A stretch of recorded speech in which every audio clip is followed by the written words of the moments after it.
Good morning বন্ধুরা, তোমরা সবাই কেমন আছো? আমরা খুব খুব খুব ভালো আছি। আশা করি তোমরাও সবাই ভালো আছো। তো চলে এসেছি ননদের বিয়ের সকালবেলা, একদম সেজে গুজে রেডি হয়ে, দেখতেই পাচ্ছ কনেকেও দেখিয়ে দিলাম। আর আমরা সবাই সুন্দর মতো সেজে গুজে কিন্তু চলে এসেছি বিয়ে বাড়িতে। তো বিয়ে বাড়িতে সকাল সকাল প্রচুর কাজ থাকে, আশা করি তোমরা তো সবাই জানোই। আর যেহেতু ছিল আমাদের মেয়ের বিয়ে, তো মেয়ের বিয়ে তো এমনিতেই কাজ প্রচুর থাকে। তো দেখতেই পাচ্ছ কনে কিছুটা রেডি হয়ে গেছিল, কিন্তু তাও অনেক কাজ বাকি, যেমন আলতা পরা, তারপর ও শাখা পরানো, এইসব কাজগুলো তখন করতে হতো। আর বৃদ্ধিতেও বসবে ও, তার আগে এগুলো কমপ্লিট করতে হবে। তো চলো বৃদ্ধিতেও বসে পড়লো। আর বৃদ্ধিটা করছিল আমার শ্বশুর মশাই, মানে ওর জেঠু। তো যেহেতু ওর বাবা নানা রকম কাজে, বিয়ের দিন মেয়ের বিয়েতে তো প্রচুর কাজ থাকে, তো সে কাজের জন্য ব্যস্ত ছিল, তাই ওর জেঠুকেই কিন্তু বাবা দায়িত্ব দিয়েছিল বৃদ্ধির। তো সেটাই হচ্ছিল। আর আমার ননদিনী আমার সাথে ছবি তোলার জন্য, দেখতেই পাচ্ছ খুব সুন্দর একটা পোজ দিয়ে আমরা ছবি তুলছিলাম। তারপর আমরা সবাই মিলে খুব মজা করছিলাম। ওর বৃদ্ধির কাজটাও অনেকটা হয়ে এসেছিলো। আর বিয়েবাড়ি মানেই প্রচুর আনন্দ মজা, সব কিছু মিলিয়ে খুব সুন্দরভাবে দিনগুলো কাটছিল। তো বৃদ্ধি শেষ হওয়ার পরেই প্রচুর কাজ। বিয়েবাড়ি মানে তো জানোই প্রচুর নিয়মাবলী। আমাদের বাঙালদের মধ্যে তো এত নিয়ম যে কি বলবো। এটা ছিল হলুদ কোটার একটা নিয়ম। তো ছেলের বাড়ি থেকে হলুদ আসবে, তারপরেই মেয়ের গায়ে হলুদ হবে, কিন্তু এই হলুদটা কোটারও একটা নিয়ম ছিল। তো এর জন্য 5 জন এও স্ত্রীর দরকার ছিল, তার মধ্যে আমিও ইনক্লুডেড ছিলাম। তো যেহেতু বড় বৌদি বলে কথা, সব কাজেতেই আমাকে মোটামুটি থাকতে হয়েছিল। আর একজনও বৌদি ওর আছে, মানে যেটা ওর নিজের বৌদি। তো সে যেহেতু ছোট বাচ্চা, সে সব কাজে থাকতে পারেনি, যেহেতু বাচ্চাকে সামলাতে তার প্রবলেম হচ্ছিল। তারপর আমরা চলে গেছিলাম জল ভরতে, মানে যেটা ওর স্নানের জল, যেটা গায়ে হলুদের সময় কাজে লাগবে। তো তাই জন্য আমরা সবাই মিলে কিন্তু চলে গেছিলাম জল ভরতে। আর সবাই যেতে পারিনি, কারণ যে কজন প্রয়োজন ছিল কাজের জন্য, 5-6 জন, সে কজনই গেছিলাম। কারণ বাদবাকি জন ছেলের বাড়ি থেকে তত্ত্ব নিয়ে আসবে হলুদের, তখন ছেলের বাড়ির লোককেও তো আপ্যায়ন করতে হবে। তো কিছু লোক কিন্তু ওখানেই বিয়ে বাড়িতেই ছিল।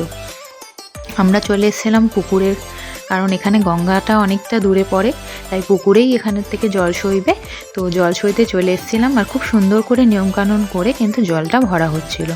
এই নিয়মগুলো আমাদের মধ্যে বাঙালদের রয়েছে। যার যার প্রত্যেকেরই আলাদা আলাদা নিয়ম, তোমাদের কি থাকে না থাকে সেটা আমি বলতে পারছি না, কিন্তু আমাদের এই ধরনের নিয়মগুলোই ছিল। প্রত্যেকেরই আলাদা আলাদা ইন্ডিভিজুয়ালি নিয়মগুলো থেকে থাকে। বিয়ে মানে বিয়ে অনুষ্ঠান, এগুলোতেই অ্যাকচুয়ালি বোঝা যায়। তো চলো দেখলাম।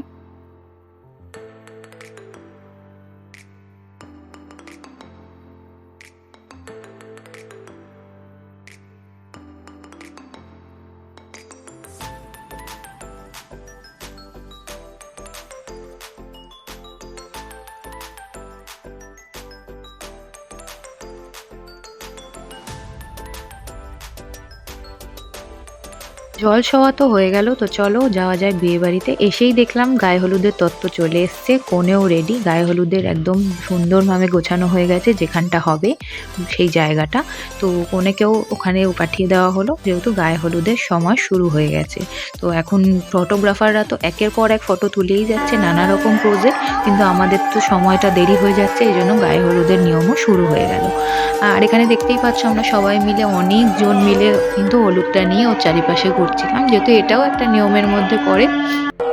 ভীষণ সুন্দর লাগছিল নিয়মগুলো করতে, আর খুব মজা হচ্ছিল, যেহেতু চারিদিকে গানও চলছিল।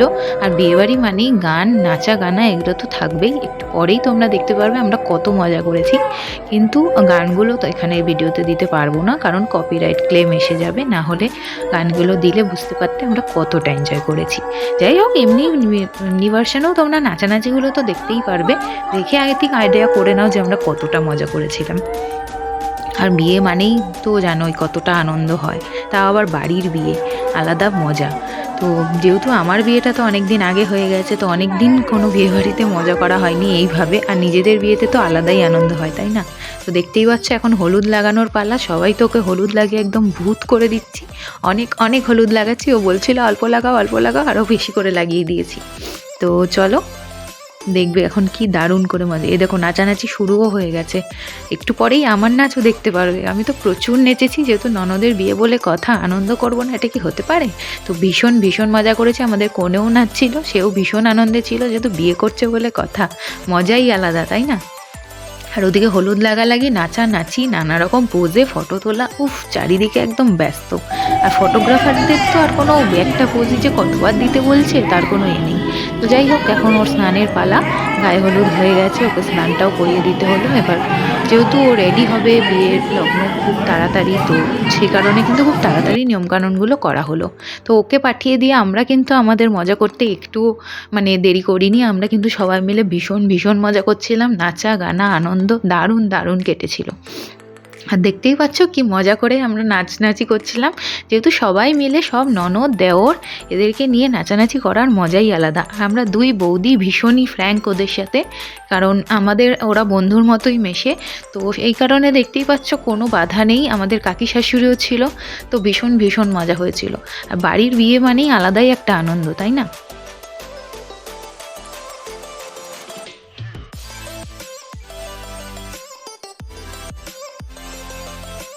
প্রচুর প্রচুর নাচানাচি করে অলরেডি খিদেও পেয়ে গেছে। তো চলো নাচানাচির পর্ব শেষ করে এবার যাব খাওয়ার ওখানে, কারণ দুপুরবেলা বিয়ে বাড়িতে খাওয়া দাওয়ার ব্যবস্থা তো আছেই। চলো তোমাদের সাথে শেয়ার করি। ওখানেও দেখতে পাচ্ছ কত লোক, সবাই কিন্তু খেতে বসে গেছে, যেহেতু আমরা তখনও বসিনি। যেহেতু আমাদের তো সবে নেচে কেঁদে এলাম, এখন আর একটু দেরি আছে না বসার। তো দেখতেই পাচ্ছ সবাই এখানে খাওয়া দাওয়া করছে, আর আমি ইয়ার্কি মারছিলাম যে কে কত খাচ্ছে সেটা আমি প্রুফ নিয়ে রাখছি।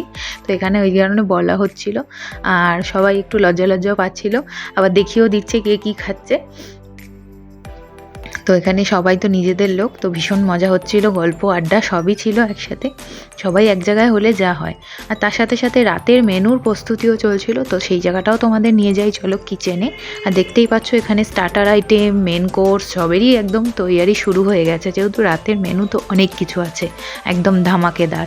আর পুরো বিয়েটাতেই কিন্তু কি কি হয়েছে আমি তোমাদের সাথে পুরোটাই শেয়ার করব, অবশ্যই ব্লগের সাথে থাকবে। আর রাতে কেমনভাবে বিয়ের অনুষ্ঠান কেটেছে, কি খাওয়া দাওয়া হয়েছে, সমস্ত কিছু আমি তোমাদের সাথে শেয়ার করব। তার জন্য অবশ্যই আমার ব্লগের সাথে থাকতে হবে। আপডেট দিলেই তোমাদেরকে বেল আইকনটা প্রেস করে দিতে হবে। যখনই তোমরা আমার সাবস্ক্রাইব করে নিয়েছো, তেমন বেল আইকনটাও প্রেস করে নিও। তো তাহলে কিন্তু যখনই আমি আপলোড করব তখনই তোমরা জানতে পারবে, দেখতে পারবে। আর ভালো লাগলে অবশ্যই একটা লাইক কমেন্ট শেয়ার করতে ভুলো না। আর যারা এখনও চ্যানেলকে সাবস্ক্রাইব করোনি, একটু সাবস্ক্রাইব করে দিও। তোমাদের হেল্প আমার খুবই প্রয়োজন, যেহেতু আমার চ্যানেলটা খুবই ছোট। তো তোমরাই চাইলে কিন্তু এটাকে এগিয়ে নিয়ে যেতে পারো। তোমাদের মোটিভেশনই কিন্তু আমাকে আরও ভিডিও করার এন্থু দেবে। তো যাই হোক, আজকের মতো টাটা, পরের ভিডিও নিয়ে আবার আসবো, বাই।